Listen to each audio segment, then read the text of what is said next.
In my opinion, manifestation does cause an increase in anxiety, especially for people like me.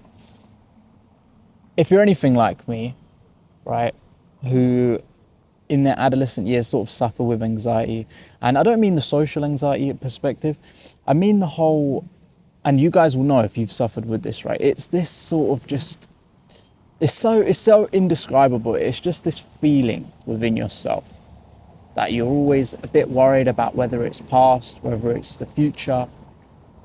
But past that, it's just this internal feeling of, I don't even want to call it sadness, but it's a bit like a void, and it feels sometimes unfillable.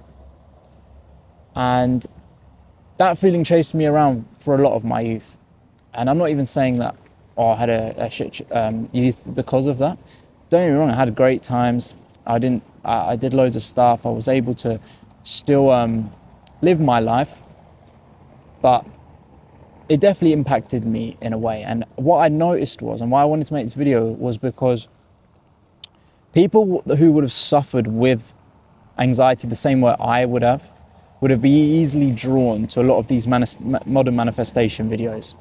And the reason is because the anxiety in of itself has such a strong will to want to control everything. And I sort of blend that with the modern day manifestation, because modern day manifestation is basically telling people that you can close your eyes and you can have whatever you want. And to the person who is chronically anxious, that's the worst thing in the world that you could say to them. Because if anything, they need to learn how to let go. They need to learn how to be content, how to be happy, how to be self-sufficient in a world full of unknowns. And through sort of giving them this superpower, through giving them this tool that's essentially tricking them into think that they can really have control over anything and everything, it's crazy detrimental in my opinion. Now, a key thing when we talk about anxiety that is an issue is we identify and we say we are anxiety, or I have anxiety, which I'm aware of that I've been saying within or throughout this video. But the biggest, and I'd say life-changing realization that I had regarding this topic was a woman that I went to see in uni actually. And I'm not really for therapy or anything like that, but this just happened to have happened prior to COVID. I can't remember the exact reason why. It was like an hour session.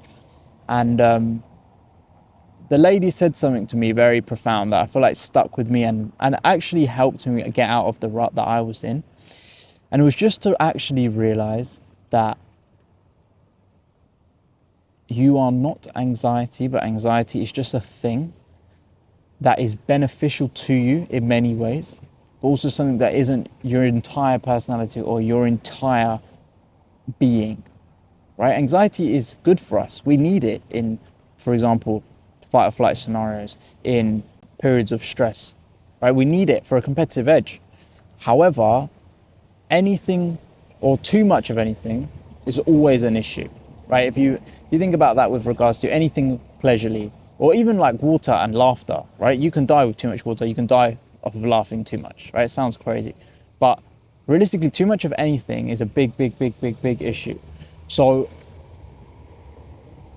if too much of anything is a big issue, then it's the same thing. Too much anxiety is a big issue. So how do you reframe these things? How do you...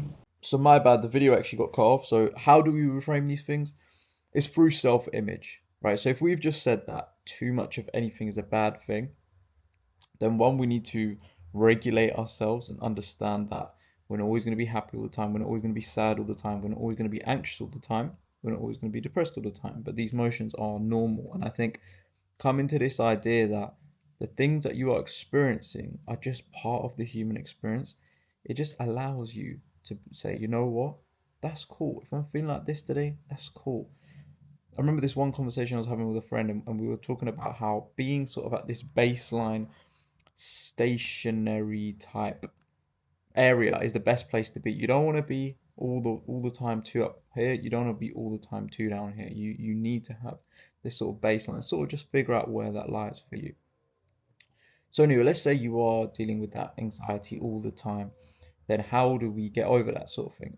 And as I've been saying in a couple of videos, it all relates back to the self-image, right? It all relates back to that sort of servo mechanism inside of our brains that aims to target or to guide us to where we're looking to get to. So, for example, when you start to believe in yourself, right, that you aren't anxious, then you'll start to find things, start to find reasons not to be anxious anymore.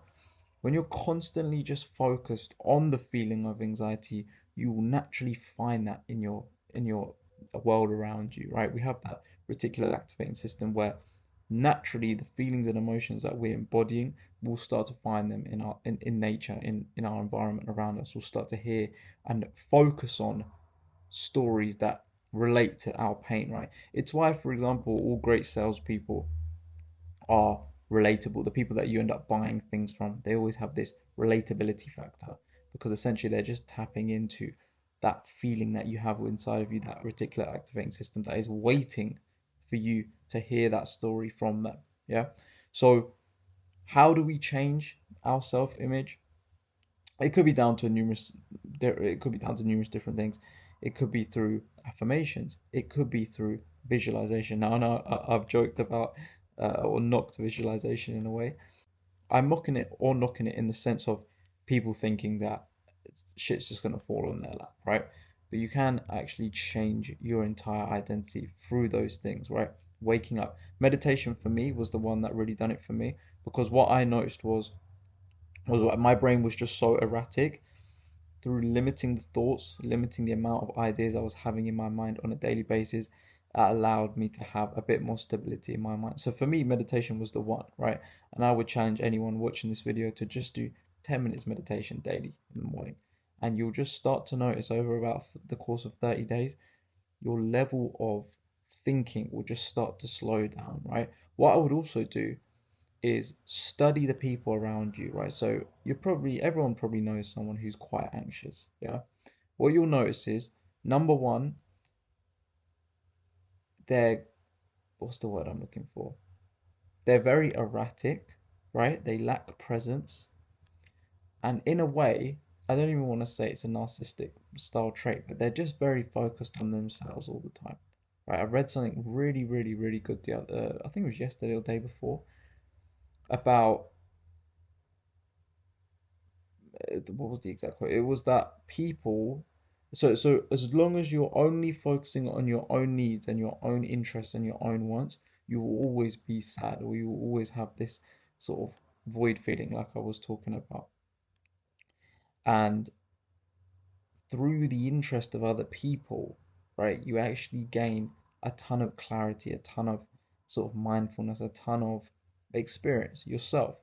So the next the next time you're sort of just so insular in your thinking, maybe just try and take interest in someone else, take interest in and really be absorbed in what they're saying to you, really be absorbed in the conversation, and just try and be very present and see where it takes you. You'll notice, or for me, most of the time I'll be able to get rid of that anxiety feeling through just having a conversation with people. And it wouldn't even necessarily be about talking about my own problems. It would just be about listening to someone else, how they're getting on, what's their story, what could I learn from them, how are they doing, right? Sometimes it's just about shifting your focus on you. You don't need to be thinking about yourself 24/7, right? Again, this is something that we've lost in the modern day. It's just this social interaction between people. And it's quite sad. But again, it's important to make the effort to build that. So, whatever method really helps you, whether it's watching videos like this and just having that epiphany of, you know what, anxiety is normal, it's a normal day process that it needs to be there. It's just too much of it is an issue. Maybe that's liberating for you. Yeah. Maybe the meditation is liberating for you. Maybe the visualization is liberating for you. You need to go out. You need to take action. You need to find out exactly what can sort of shift this feeling for you. Once you find that out, do more of it. Maybe iterate, and 100% you'll see major growth, right? But it all starts with the belief that you can change that feeling in the first place. Because if you don't feel like you can change that feeling, you ain't gonna get rid of it. Okay, so I wish you well, and see you in the next video.